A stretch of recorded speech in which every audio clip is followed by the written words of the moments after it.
आज हम पढ़ने जा रहे हैं प्लांट वाटर रिलेशन कि वाटर प्लांट के लिए कैसे एसेंशियल है। सबसे पहले बात है, जो पृथ्वी का है उसका 2/4 भाग जल से घिरा हुआ है।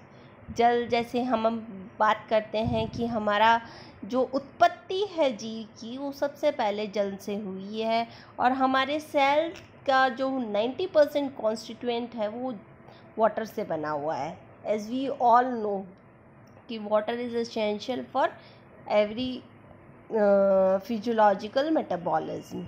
आप जैसे आप ग्लाइकोलाइसिस पढ़ते हैं, क्रैब्स साइकिल पढ़ते हैं, तो उसमें वाटर एक molecule as a by product भी निकलता है। और in photosynthesis water play an essential role to just carry out the photosynthesis.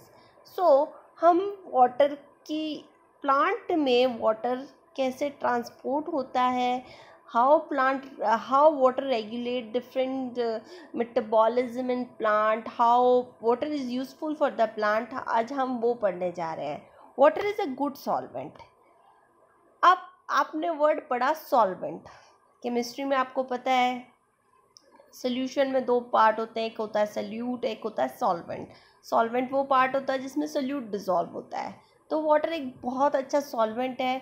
The reason behind is कि वाटर खुद एक स्मॉल साइज मॉलिक्यूल है, फर्स्ट बात। दूसरी बात ये है, it can form hydrogen bond. Hydrogen bond is a dipole dipole interaction. इसका मतलब ये है कि ये एक स्ट्रॉन्गेस्ट वंडरवॉल फोर्स है। आपने केमिस्ट्री में डिफरेंट टाइप ऑफ बॉन्डिंग पढ़ी होगी, covalent bonding, ionic bonding, van der Waals forces. तो हाइड्रोजन बॉन्ड वाटर की कैपेबिलिटी होती है कि उसमें इलेक्ट्रोनेगेटिव ऑक्सीजन प्रेजेंट होता है, तो वो दूसरे जो मटेरियल होता है उससे वो इजीली हाइड्रोजन बॉन्ड फॉर्म कर सकता है। That's why it's a good solvent. आप जैसे NaCl को वाटर में डिज़ोल्व करते हो तो वो इजीली डिज़ोल्व हो जाता है। आपको थोड़े टाइम बाद में आप नमक डालते हो, उसके थोड़े टाइम बाद में वो डिसअपियर हो जाता है। तो what's the reason behind it कि भाई जैसे ही हमने नमक डाला तो नमक इजीली कैसे डिज़ोल्व हो गया। तो सोडियम क्या होती है, उसकी एफिनिटी वाटर के लिए ज़्यादा होती है।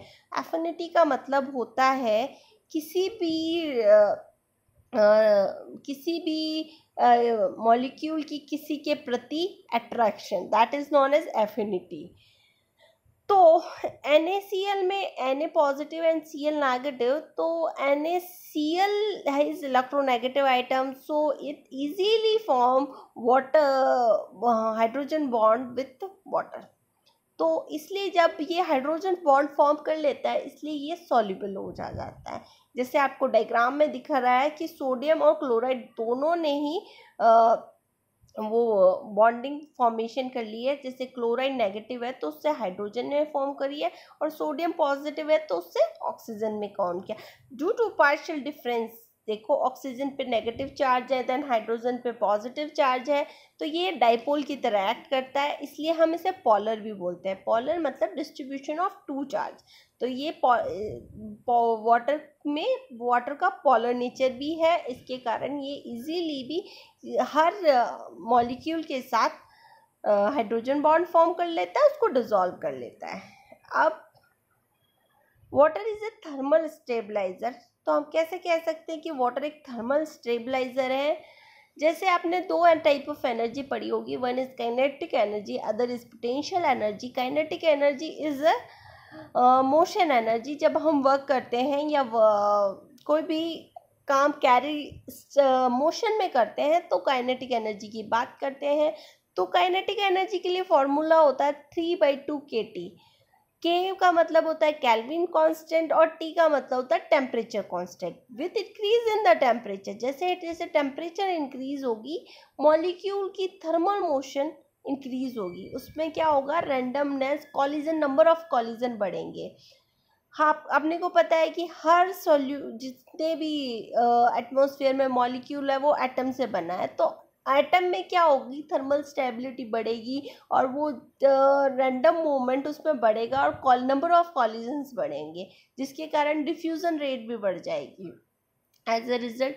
तो वाटर क्या करता है कि जो हीट होती है उसको एब्जॉर्ब करके उसमें उस मोशन इंक्रीज के साथ साथ उस हीट को स्टेबलाइज भी करता है।